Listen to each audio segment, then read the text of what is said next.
Good morning to one and all present over here. The thing is to be that, so we are going to see over here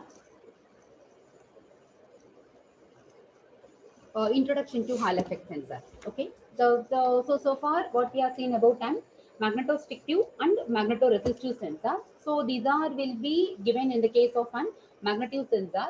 So we know that the thing is to be that it can able to detect the rotations, angles, directions, and then presence and electrical current, which also will be monitored over. Okay.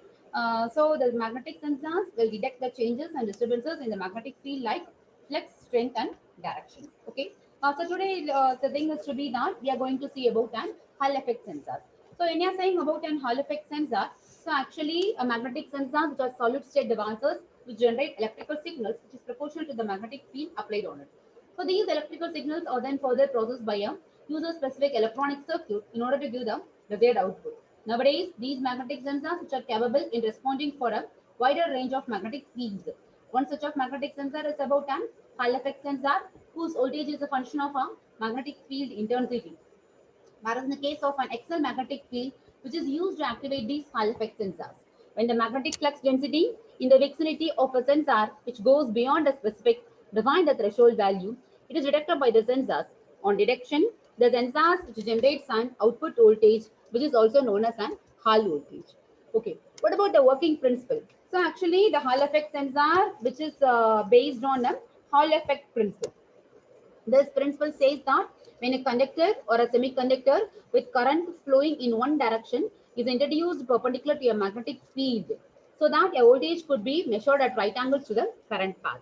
So thing is to be that, so if we are placing a conductor or semiconductor with a current flowing in one direction, which will be perpendicular to the magnetic field, so we can, if the voltage could be measured at right angles to the current path over on it. Okay, so this is the diagram which shows about an working principles about Hall effect sensor. Okay, so actually this Hall effect sensor, which works on the principle that when a beam of charged particles which passes through a magnetic field, the forces act on the particles and the current beam is deflected from its straight line path.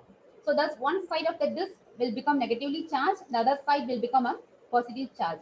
This charge separation generates the potential difference, which is the measure of distance of magnetic field from the disk carrying current. The typical applications of Hall effect sensor is the measurement of fluid level in a container. The container comprises of a float with a permanent magnet attached to its top, an electronic circuit with a current carrying disk which is mounted on the casing. When the fluid level increases, so what will happen, Abdina? The thing has to be that, so when how this Hall effect sensor which works over on it. So when an electric current which flows through the sensor, the electrons move through it in a straight line. Similarly, when an external magnetic field which acts as the sensor, actually the Lorentz force will deviate the charge carriers to follow the curved path. Due to this, the negative charge electrons will deflect towards one side of the sensor and the positive charge holes to the another. Due to this accumulations of electrons and holes at different sides of the plate, so what will happen? The voltage which can be absorbed between the sides of the plate. The voltage obtained is directly proportional to the electric current and the magnetic field strength. Okay, so this Hall effect which provides the information regarding the type of magnetic pole and the magnitude of the magnetic field. For example, if a south pole would cause the device to produce the voltage output, while a north pole would have no effect. Generally, Hall effect sensors and filters are to be designed to be in the off when there is no magnetic field present. They only when turned on when subjected to a magnetic field of a sufficient strength and polarity. So this is about the principles and working of an Hall effect sensor. Okay, what are all the types of Hall effect sensor?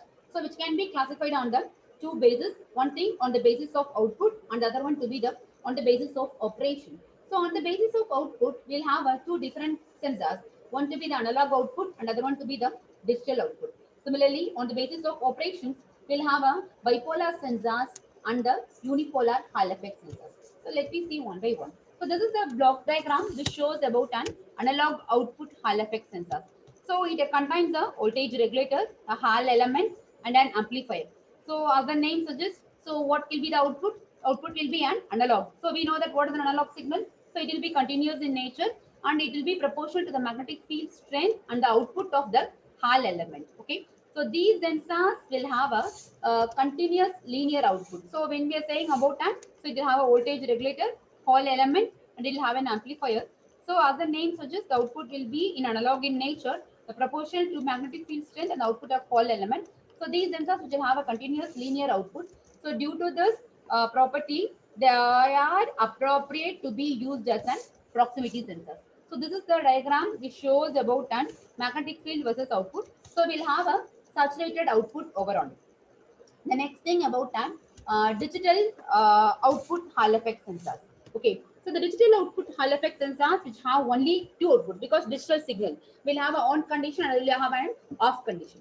So these sensors, when we are comparing with the analog signal, will have a one more block which is to be named as a schemic trigger. Okay, this schemic trigger will be added as an compared to the analog output Hall effect sensor. So we know that the schemic trigger which inducts the hysteresis effect, so we'll have two different threshold levels will be achieved over on it. So accordingly, the output of the entire circuit will be either low or high. Okay. So the Hall effect switch is one type of switch sensor.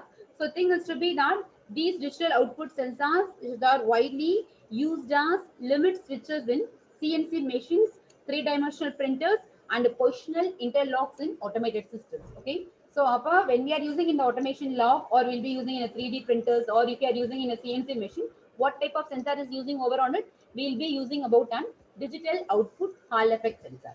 Okay, so this is the output of an digital Hall sensor. So see over that, we'll have an on condition and an off conditions over on it.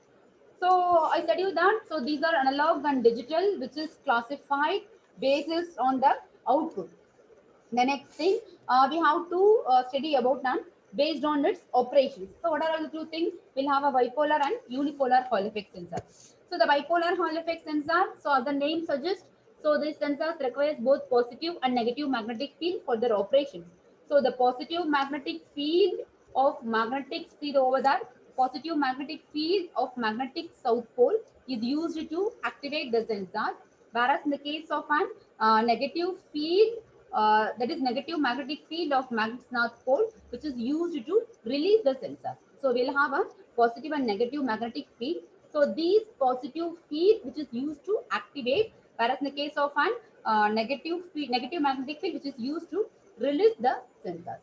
So the next one to be about an unipolar Hall effect sensor. So what is unipolar? By the name, what we can name that? We'll have only one pole present over on it. So thing is to be that one pole of a magnet south pole, which is that is to be used to either it is both at a time. Either it will be used as for an activation or as for a releasing of the sensor. Okay.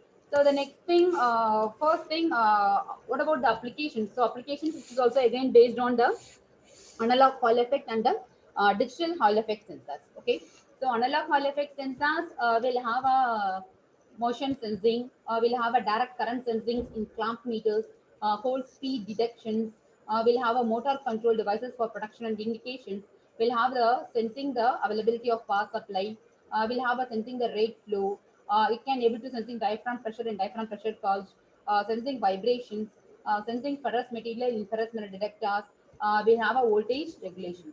What about the applications over on it? So where we'll be using a digital Hall effect sensor. So particularly we'll be using over here sensing pressure, proximity, rate of flow, position of values, position of lens, and apart from that we'll be using wireless communications, even position of car seats, seat belts for airbag control, even the angular position of the crankshaft for the firing angle of the spark plugs. Okay, what about the advantages? So it is used for multiple sensor functions like position sensing, speed sensing, as well as for sensing the direction of movement too. So there are solid state devices. There is absolutely no wear and tear due to absence of moving parts. So they are almost maintenance free. They are robust. They are immune to vibrations, distant water. What about the disadvantages? They are not capable to measure current flow at a distance more than 10 centimeters.